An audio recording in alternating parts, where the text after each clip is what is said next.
Okay, so that's how long it takes me to be able to put up the Zenpire Atom 1.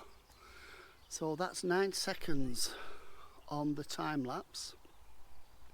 So I'm guessing second time I've put this up, 15 minutes of my time. I don't think that's bad. We're in a sunny position. We've got the run of the site. We've got a brand new tent. And if you haven't seen my vlog of just looking at that, putting it up for the first time, go back into my catalogue a few videos ago, have a look at the Zenpire 1. Right, I'll tell you where it's from now. I think there's only one place in the UK you can buy that.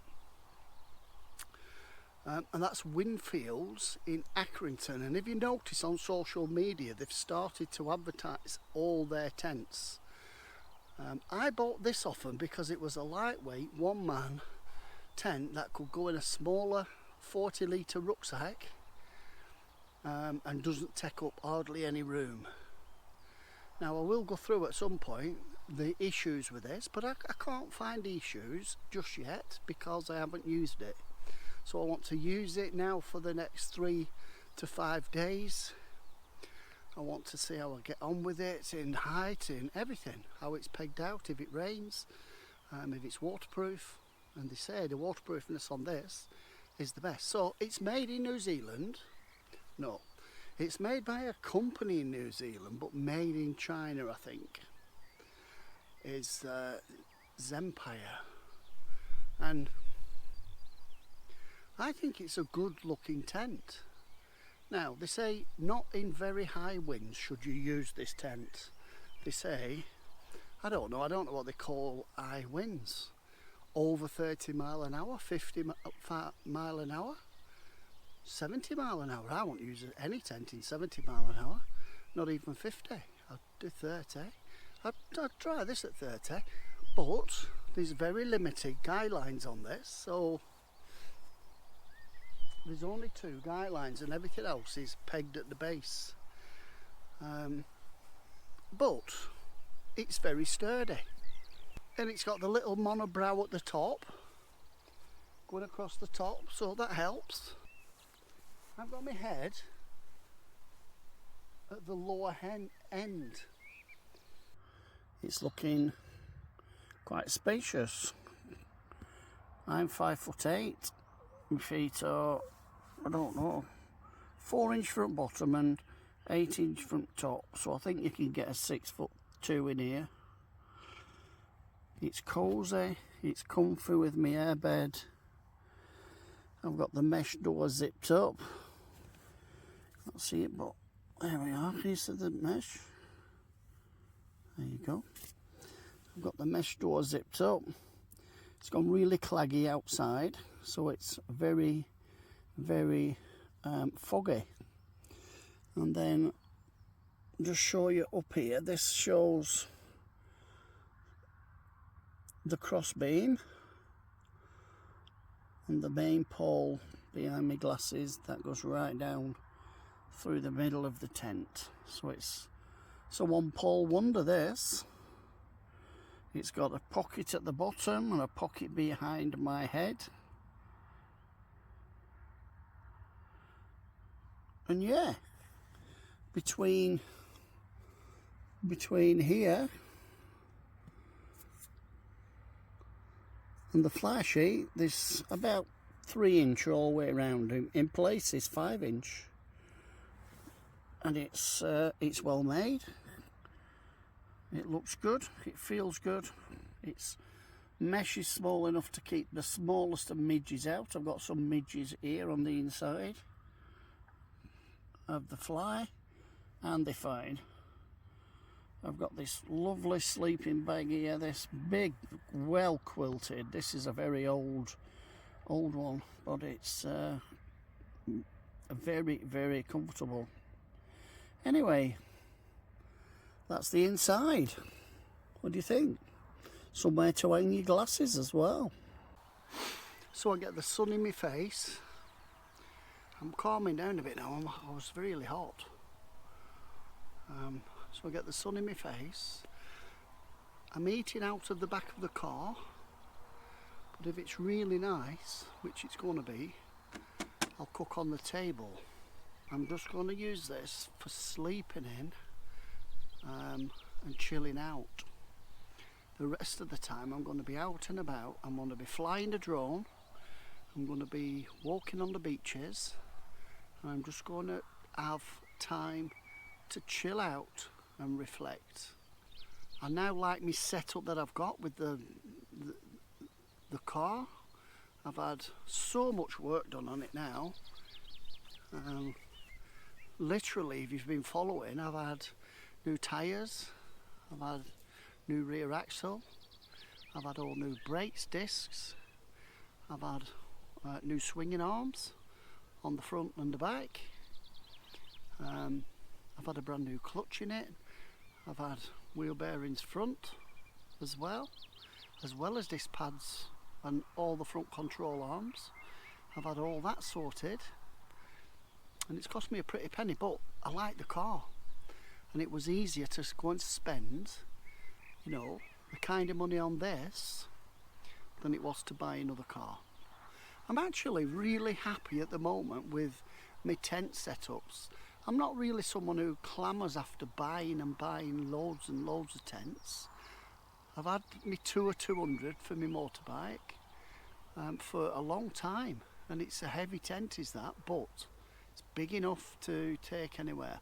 I swapped out the poles on the Tour 200 and I put aluminium poles on it. Got rid of the fiberglass because they were rubbish. But let's see how this little baby goes on. So my major concern with this Zempire Atom 1 was that the fly didn't touch the floor in my garden. But let's just have a walk around this. This is the main front door here. And if you notice, it's fine, it's touching there. Now as the ground runs away, obviously there's a 2-inch gap there. And slightly at the front. It's a little bit flappy here. See it? A little bit flappy there, which is not ideal. It's a very strange shape. I think you'll either love it or hate this tent, and then when we get further round it meets and touches the floor very well all the way around. And to say that's only held together with 8 pegs is unbelievable. I can't believe it. But that's what it is. Anyway, give me some thoughts in your comments. What you think of this one manor. It's very unusually different. I like it. I had a good night's sleep in it and it was alright. I just didn't have my sleeping mat, even though it's canvas, wasn't really good for an R value, so I've got a woolen blanket under tonight and a big pillow. But I had a reasonable comfy night. It wasn't so bad.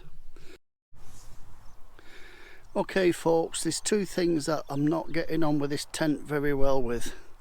One of them is the tent pegs, and the tent pegs on here, they're really sharp, so they have a red cord attached to them to pull them out, but if you don't use that, you actually cut your finger on them. They're that sharp. Let's have a look.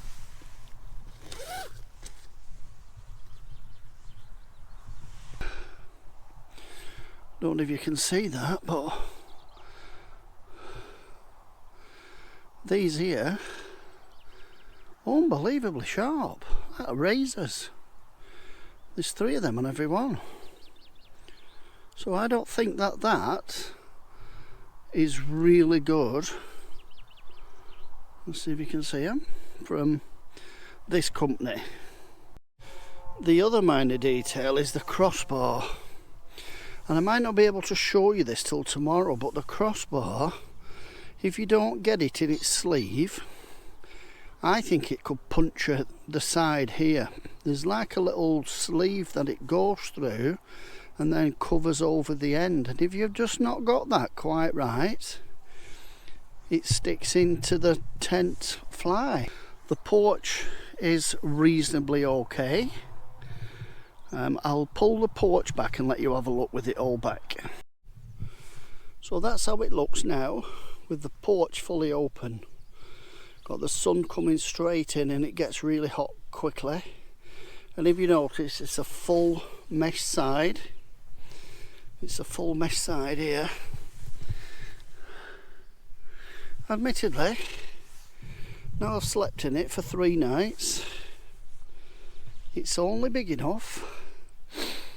Obviously, it's a one-man tent, but it's only big enough for your sleeping mat, yourself, and some kind of quilt or sleeping bag. I've got a pillow as well, but even with a pillow, I've got to say, it was hard between the sides of the tent in terms of width. But I'm not a light guy. I'm quite a heavy chap, so someone of less stature than myself would find it probably more than enough room. The lengthwise it's fine, widthwise it's just okay for me, but I've got very broad shoulders. So like I say, if you're a skinny rib, you'll get away with this. If you're a fat dude like me, you'll get away with it too. The very last thing that troubles me is I'll try to show you this, because I don't know if I can. Well, I can, but so this bit of the tent here, it just sags a bit there. See it? I could do it being there. So it just sags inwards. You see how it goes in?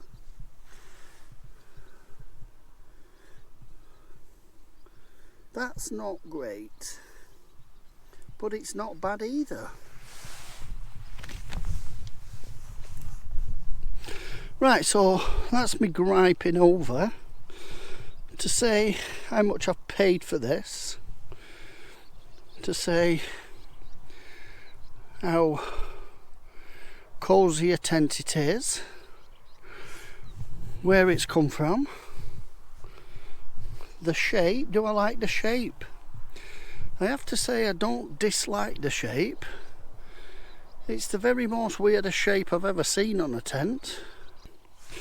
All in all, for the money, if you're going to be doing camping in this kind of weather, where it's not blowing a hoolie, or it's not driving rain, and it's not -5,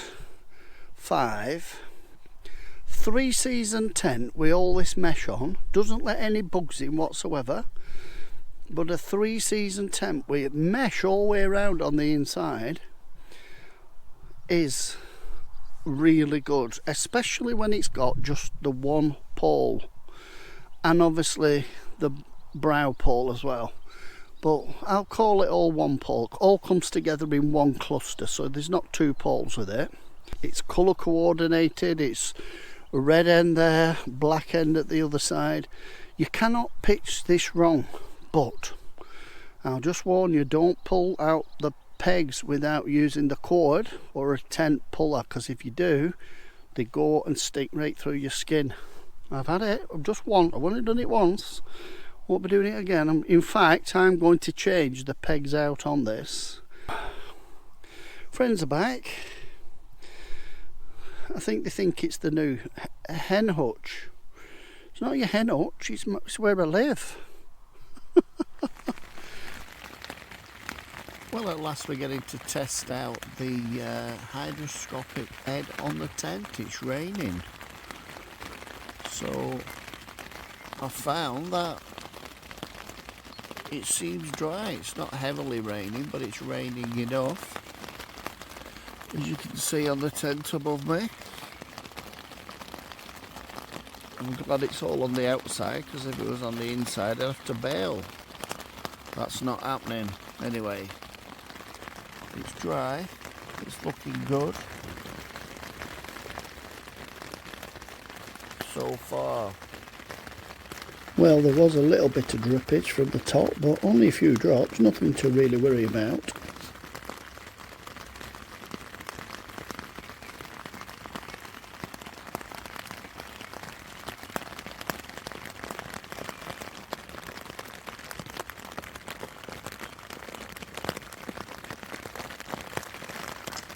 tending to collect right on top of the tent there. But it's running off because it's an angle that way and it's an angle backwards, so that's quite good. It's running off, it's not running in.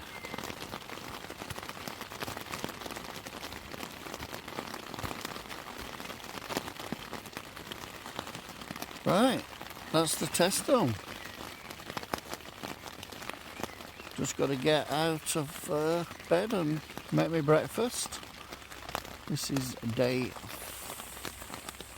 5. Get off the site and go home because the rain's going to be setting now for another 3 days. I think it's slightly early, this rain, and it's thundering just to top it off. Well, we greeted this morning with more fog. The tent, the Zempire Atom 1, is showing it's a bit foggy, look. It's a bit damp, but I was quite cosy in there. Quite a lot of condense this morning in there. Just on the door section though, that I could see. And this is the setup now for breakfast. Basically cooking out of the back of the car. We're just going to have a couple of eggs and a wrap, and that's it. Simple as. And then we'll see what the rest of the day brings in all this clag.